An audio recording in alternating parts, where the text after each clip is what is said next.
ఈరోజు రేవంత్ సర్కారు తెలంగాణ సమాజాన్ని, తెలంగాణ బీసీ సమాజాన్ని యావత్ నిట్టనిలున మోసం చేసినటువంటి తీరు ఏదైతే ఉందో దాన్ని పూర్తి స్థాయిలో ఖండిస్తూ ఉన్నాం.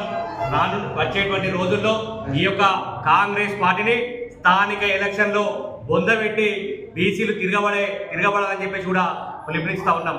ఈరోజు సుమారుగా 40 లక్షల మంది బీసీ జనాభాను ఉన్నటువంటి జనాభాను ఈరోజు సచ్చిన జనాభా కింద లెక్కగట్టి లేని జనాభాను, అగ్రవర్ణాలకు ఉన్నటువంటి జనాభాను పెద్దదిగా చేసి చూపెట్టిన తీరు ఎస్సీ ఎస్టీ బీసీ మైనార్టీలందరూ గమనించాలి.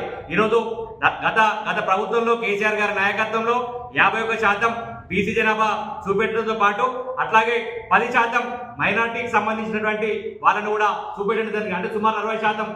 దాన్ని ఈరోజు ఈ 42%లోనే ఈ 10% ముస్లిం మైనార్టీ జనాభాను తీసుకొచ్చి కూడా కలిపి ఈరోజు బీసీలకు తీరని అన్యాయం చేస్తున్నటువంటి పార్టీ ఏదైనా ఉందంటే అది కాంగ్రెస్ పార్టీ అని చెప్పేసి సుస్పష్టంగా కనిపిస్తూ ఉంది. ఈ యొక్క తీరు ఈరోజు కులగణను వెంటనే, బీసీ కులగణను వెంటనే మళ్ళా రిజర్వే చేయించాలి.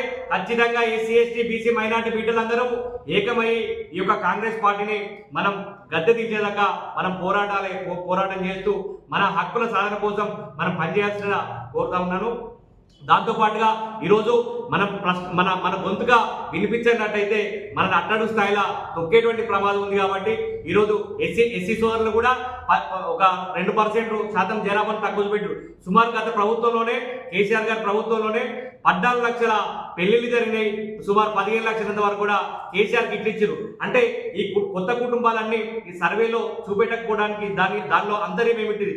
ఈరోజు బీసీ జనాభాను తక్కువ చేసి చూపెట్టడానికి దీనిలో అంతర్యం ఏంటిదని చెప్పేసి ప్రజలు ఆలోచన చేయాల్సిన అవసరం ఉందని చెప్పేసి కూడా తెలియజేస్తున్నారు.